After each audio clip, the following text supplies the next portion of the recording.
Shall we start this? It's a bit dark in here, isn't it? Okay. Since I haven't been off for ages, I thought I'd do a bit of a task I've been set. I think it's for the attention of the AWP and other mental health authorities. I like Chatsworth House, Sandwood Court, GWH, mental health people too. This is also help them out to actually take an interest or help the trans community with mental health. So I thought I'd do is try and do a topic on the conflict of self-recognition and your self-diagnose and how you think you're trans in early age. I have done this before on my own channel, but as myself, I knew from a very early age, at age of 13, but I didn't know nothing about transgender. If it was a thing, can't really call it a thing, but it's just it's a different gender which I didn't know about. I didn't know you can transition at that age or just be another person. I thought just some sort of phase or mental health issue. So with me, I knew from all the signs from very early age. I kept looking at female clothes, even from 10 onwards. I didn't know why. I took an interest in thinking, oh, that looks really nice, looks beautiful. I wouldn't mind seeing myself in it. So maybe cross-dresser or not. I don't know. Plus, even when my parents put down their own, her own magazine, like Women's Own or Women's Weekly, I started reading them too. So again, another sign. What else was it? Yeah, I did start cross-dressing at an early age too, just as in secretly. As some people do, some people don't. But then things seriously started happening. I started self-harming downstairs for some reason, no reason, which I didn't know what was going on. My mind was going loopy, haywire, thinking, okay, this isn't me. Then the internal voices started. Say I want to come out, want to be you, want to be where you are. I'm going to keep showing myself until you give in. But then I try to think, no, am I in denial? Can I get through this? Can I find ways of distraction? But then in the end, the self-harming got very intrusive over the years. I couldn't tell anyone what I was doing. So I thought I could try and work my way out of this. But no, I couldn't. It does get you in the end. However much damage you do, even through overdoses, trying to stop the voices, it's not the case. So when is the best time to ask for help?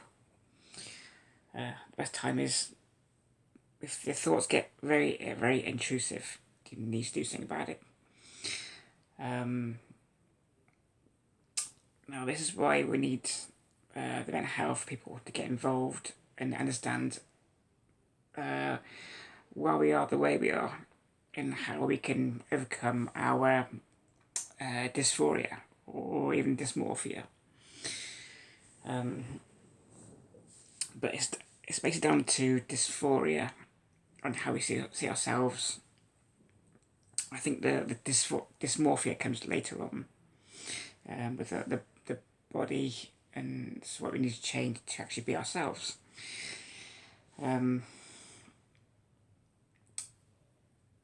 I had to go and get my own help from the mental health people, from my doctors.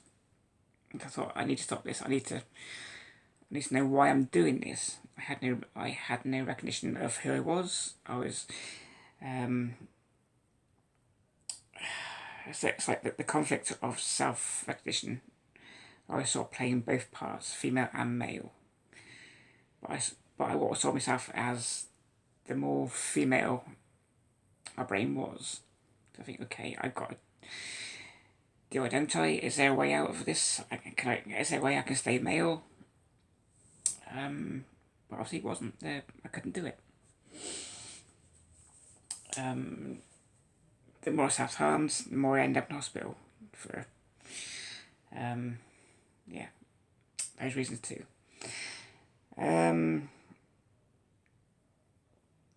But then again, I have to say, no, this is my time to go out and do what I want.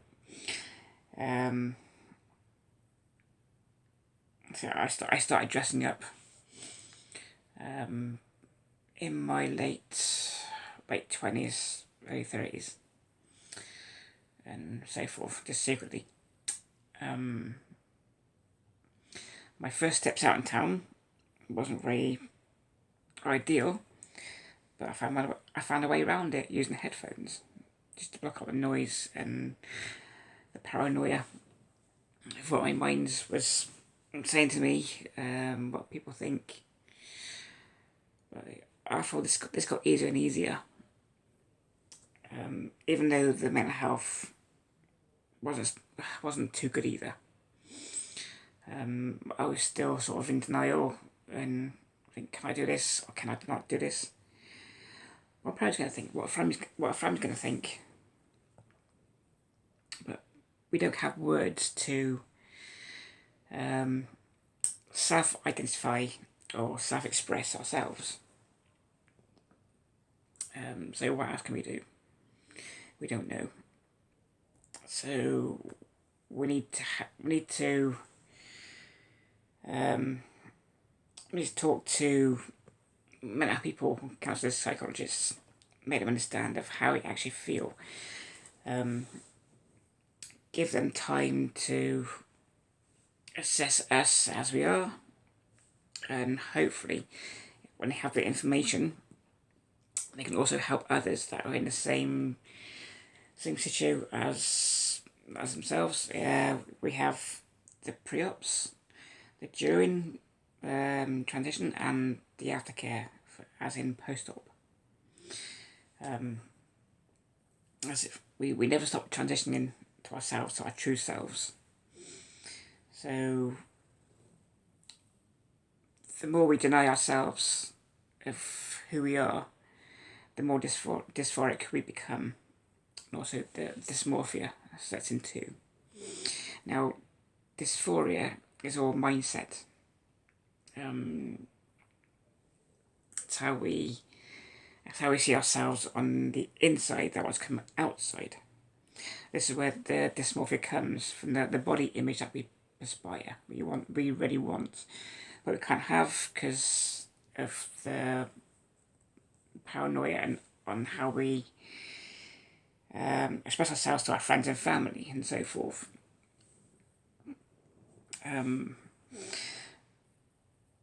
Some trans people either go gay, bisexual, or lesbian. But these are just the labels. It shouldn't matter at all. As I said before, my own vlogs. There's labels. You can love who you want. You can be who you want to be.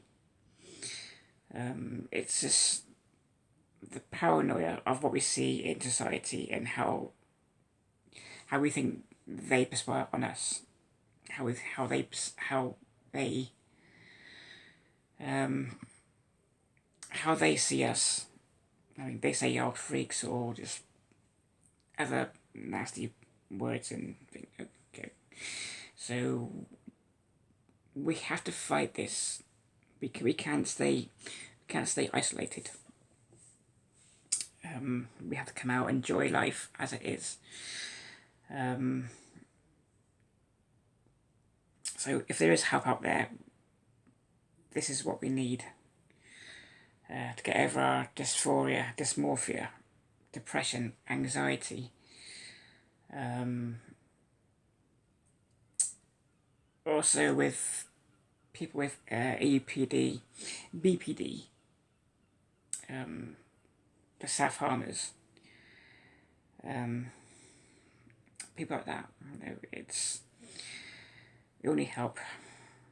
So this is all we ask for. But where do we start? Start as soon as possible. It's the best way forward. Start as soon as possible. It doesn't matter what stage you are at transition. Even though I had to be pushed myself by my ex-partner, plus my new partner too. He helped me, even for the bad times too, which I am so grateful. Yeah. I mean, this is it's part of my story. But if you want to hear me a bit more, please look on my timeline on my YouTube channel. That's Tasman P. And that'll give you a bit more insight into where I first started up to now. Hopefully this will work out for the trans people who are thinking about transitioning, and also taking account that mental health authorities and the doctors, the medical people, they need our help to help others. It's like the pay it forward scenario. We help them, they help others, and so forth and so forth. This will be a good deed for the trans community to come out and actually be ourselves, just for once. Okay, I'll leave it there, and hopefully I will come out and do some more. But I will write things down as I need to, certain different topics that I need to cover. Okay, I'll leave it there and see you soon. Bye bye for now.